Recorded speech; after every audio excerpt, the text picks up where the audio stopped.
I say the auto track's doing all right job. I got the same issues with it I always have with it. It just seems like once you get it lined up, you're fine. But if it doesn't get zeroed out right on the line, like where you want it, I actually have had this numerous times where it'll be about 9 to 11 inches off of the track that you're aiming for, and it won't correct itself. It'll just ride there the whole way across the field if you don't literally take the steering wheel and set yourself offset and on the right course, and then hitting the auto track button again. So this is, I was trying to do about 6 miles an hour. It's going in really nice. The stalks, if you guys can see it over here, they're actually longer, which is actually a good thing. The reason I say that is because with the longer stalks, 7 to, I don't know, maybe 11 inches long, it allows these road cleaners to push them back out of the way. And I've had compliments on, well, I've done this in the past, but I've had compliments that first year that I did this into no-till corn stalks like this. I actually had a few comments about how it was essentially looking like strip till behind the planter.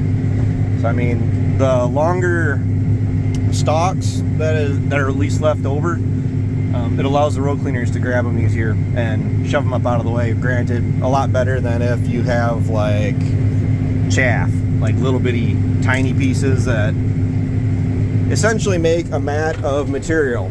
Now this is the last field of corn we're planting. That would be a good example of the mat of material, where you can see where the ground is exposed and the ground is dry, but then where the residue was left in a line either from behind the combine or with windrowing it all from the rhino cutter, you're actually opening it up and getting some of that moisture that is trapped underneath that material. So I did shallow up the row units. I was planting at 2.5 on the last couple farms, 2.5 inches deep. I did shallow it up back to 2.25, just because the moisture hasn't retreated as deep on this farm versus even the no-till beans, but it's not as exposed either, which I'm still taking into consideration the fact that if you're shallowing it up but you're getting the uneven areas where the ground is exposed and it's dry, you're going to have less moisture towards the surface than what you will on the areas where you're pushing the stalks out of the way and the moisture is pretty much being exposed from that road cleaner coming across it. The name of the game is I'm not trying to expose or tear up the ground any more than I really have to. Not to try to expose any more of that soil and, you know, release more of that moisture for it to evaporate. We are calling for a chance of rain. They were threatening us with rain all the way up until about 20 minutes ago when Ryan left, and he checked the forecast because it was looking kind of scary back behind you. Still is kind of dark. And now they're calling for chance of 40-mile-an-hour gust winds tomorrow, and they dropped the rain chance down from a 45% chance down to a 20% chance, which is essentially just a sprinkle, which is annoying. So I'm still planting with the mindset where we could go a while yet before we get any moisture, as opposed to the last 10 years or so. And rain was always on the horizon, it seemed like, making hay and planting corn. I say I'm feeling really good about how the crops that went into the ground. We can roll the beans that we had planted a week ago, just over a week ago. I was still planting beans a week ago. Yeah, I was still planting beans a week ago. And the first beans that we planted, you can roll them. And and I'm excited to see how long it'll take for this corn to get out of the ground. So it's, as far as that handle, I guess I kind of bumped over that. This is a down pressure handle off of my closing wheels. So the spring goes in here, then it attaches back to the frame. And this is your pivot point. That's where your pin goes through. Well, the pin's gone, the spacers are gone, the spring is gone, and all I got is a handle. I'm not worried about it. Maybe I should be, but I'm not. Largely just because we got these 360-degree waves on this machine, and the waves are breaking up the sidewall of the seed trench, and it's rolling that over on top of the seed. So I'm not worried about the seed not getting covered in dirt. We have the seed firmers on here yet. I did take them off to do a trial on that. I planted, which I already got told by my agronomist that I didn't do it right, but it's neither here nor there because I don't care. I took the seed firmers out. Okay, the intentions of taking the seed firmers out was to see if the seed firmers are affecting my my seed placement as far as the spacing. So I've had concerns. I've talked to a couple people, and there's been a little bit of concern in regards to the fact where you're dragging that seed firmer over the top of that seed when it drops down in the trench, if that firmer is actually dragging that seed along the trench. Now with brand new seed discs or disc openers, that really shouldn't be an issue. And excuse me, I just wanted to know what the difference is if I ran half the field with them and then I went and did the other half of the field without them. And I did put them back in, but I think it's going to be more of a visual thing to compare them. He said I didn't do it right because I planted the soybean stubble with them, and then I planted the worked ground, the corn ground, the corn on corn without them. But my logic there was if the ground is already worked, it's less likely that not having the seed firmer on would affect it as much. I felt like the seed firmers were going to benefit me more on the no-till soybean stubble, largely just because with the ground isn't worked and it's not as pliable. I worried about the seed firmer would have performed better if it was no-till versus without it. That dirt is going to close better with the closing wheels and that 360-degree wave, which the wave works as it should, like it's supposed to, in either situation. And I know my holder isn't exactly holding you guys still. We're averaging 19 acres an hour, so I got about, as of right now, about 2 hours. With no more fill-ups, which I'm running variable rate, so it's anywhere from 30,000 to 40,000 seeds across this field. But I'm still pretty certain I'm going to run short. So Ryan, after he gets done checking his cows, I already told him just bring another couple bags of, well, this stuff is out of the question because all we had of this stuff is currently in the planter. But some of the last farm we planted, we did fine on this, and we just it'll end up being just a bag or two just to get done. But I'm gonna let you guys go. This is it for planting as far as I'm concerned. I want to say I'm gonna go through and plant I might end up running out and planting Ryan's sweet corn patch tomorrow. Then I can say that the planter is done.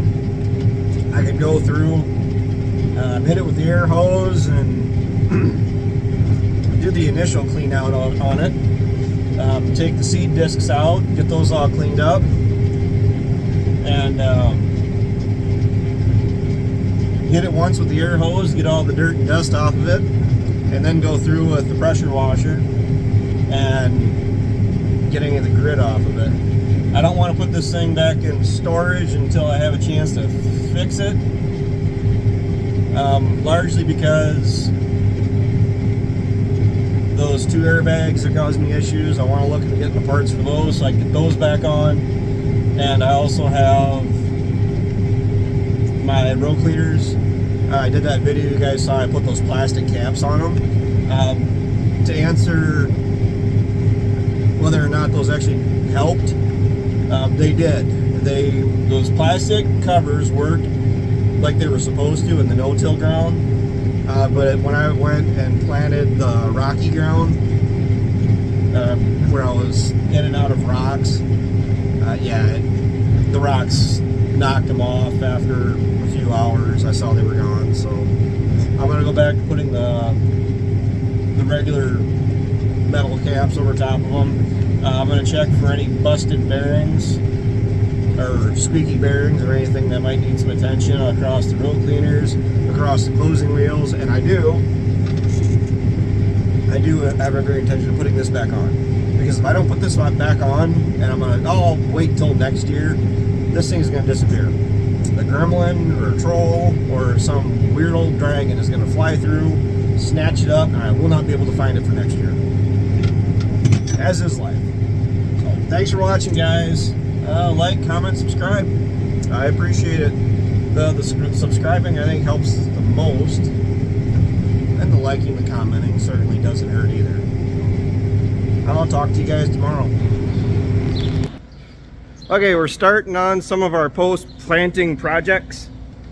This wagon needed a little bit of attention. I went, and the issue I've had with these is it doesn't have a hitch on the back end. So I had the local welding shop make me one quick with heavy enough steel that I'd feel confident enough to at least pull two wagons behind each other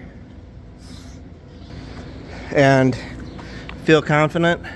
Number one, to either pull two wagons behind each other in the field or pull two empty wagons up and down the road. To be honest, for how much welding this has on it now, it's actually a better hitch on the back end than what my Peckway has. So it's just gonna be nice to have a way that I can hook all two or three of them together and make one trip out of three.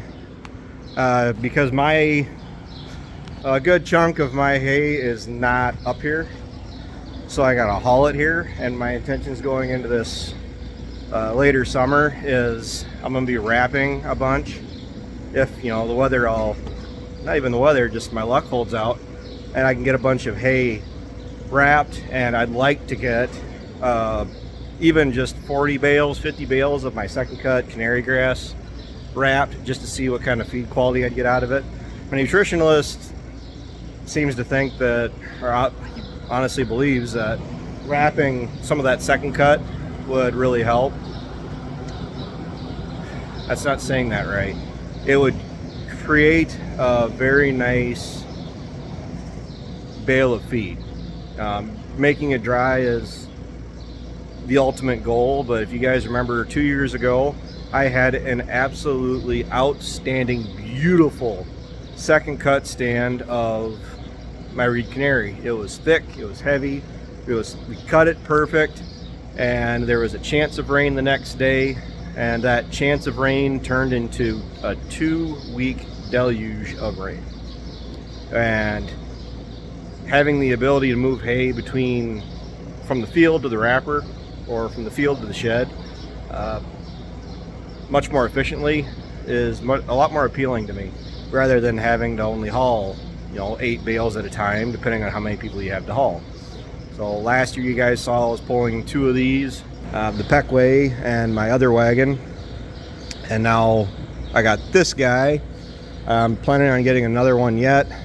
Just make sure you do your research, because I paid $500 less for this guy than what a brand new one would have cost me. But really, other than some dings and dents, it has no welds or whatever else on it. It makes it into a nice wagon. I got to pull my other one in here, my original one, because I want to put a hitch on the back of it also. And I think I got to do a tire on that one yet. Safety feature that I put on my original K&K wagon, I have a chain wrapped all the way around underneath this, because if you unload this or load this or unload it, and you're kind of being absent-minded about pulling hay off, if you leave hay on the back end, because you're supposed to leave the bales load it in the center first and unload it in the center last, because otherwise it'll jump up in the air. And my other one, I'm sure this is the same way, where if it does that, it'll actually slide this out and there's nothing holding this on. The Peckway is a different story. That one's actually bolted on, but this one, I just would feel better having a chain loosely wrapped around there. So if that does happen, which it did, what had happened last fall, my sister-in-law Hannah, not her fault, just that's something we've told her, you know, hey, you got to do it like this, and she just was unloading it, and the bales were fodder bales, so they were heavy, and it jumped up, and the chain on it actually saved us a little bit of headache getting it back down and on, and just anything to remove a step out of your day.